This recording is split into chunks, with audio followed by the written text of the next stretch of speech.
Is there really a tree in Yosemite Valley? Is it somehow connected with Wawona? Or is it just another bizarre rumor? Or is it one of Secrets of Wawona? The Secrets of Wawona team set out to learn if there really is a tree in Yosemite Valley. So far, nothing. Next, we consulted with a world-famous tree expert. Professor, we have heard rumors that there are actually trees, or at least one tree, in Yosemite Valley. Do you know anything about this? Excuse me, sir, but that's absurd. Oh, there are no trees in Yosemite? Absolutely not. Not even one? I have just taken a survey. Ah, very well. Okay, you've taken a survey of the trees and you didn't find any. No, sir. Well, thank you very much for your help. You're welcome, sir. To verify the expert opinion, we went to Yosemite Valley and, lo, there are no trees. So, lacking any historical corroborative evidence, we are forced to conclude that there are indeed no trees in Yosemite Valley. And we'll have to go back to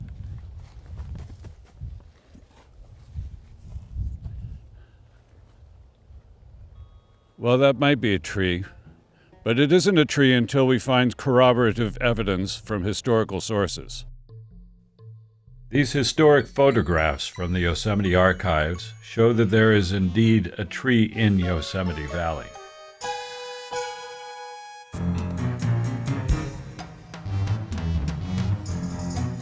But is it connected with Wawona? We delved into the archives and found this report from 1932. About 30 years ago, Mr. Boysen of the Boysen Studio was admiring the coloring of the native big-leaf maple with a friend, Julius Washburn of Vermont. The latter agreed that our maple is beautiful, but claimed it can't compare with the Vermont sugar maple.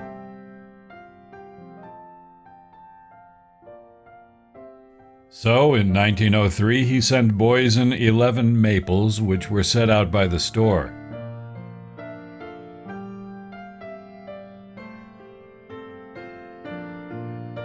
Mrs. Boysen says that in the fall the coloring is so vivid that several times people, on seeing them from a distance, have turned in a fire alarm.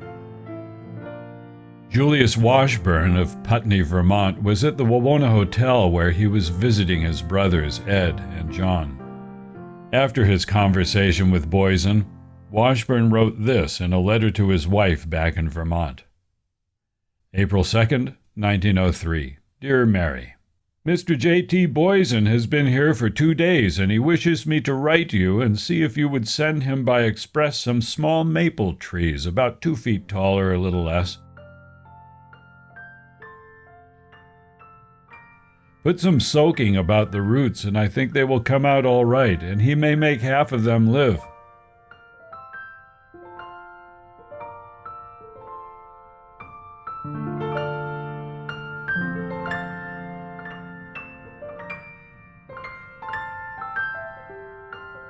Only one sugar maple survives.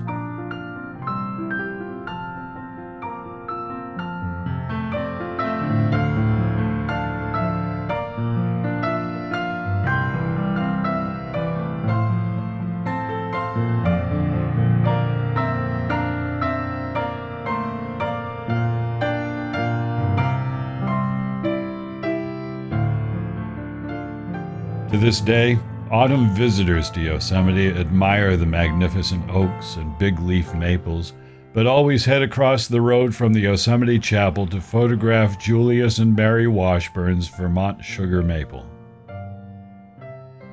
Julius Washburn's great-niece, Wawona Washburn Hartwig, remembered that at one time, perhaps in the 1970s, the tree was tagged for removal because it was non-indigenous. She and others passed along the story of the tree to the Park Service, and so the tree was preserved as part of Yosemite's cultural landscape. History has proven that a tree does indeed grow in Yosemite, thanks to the team at Secrets of Wawona. How was that? Good. Okay.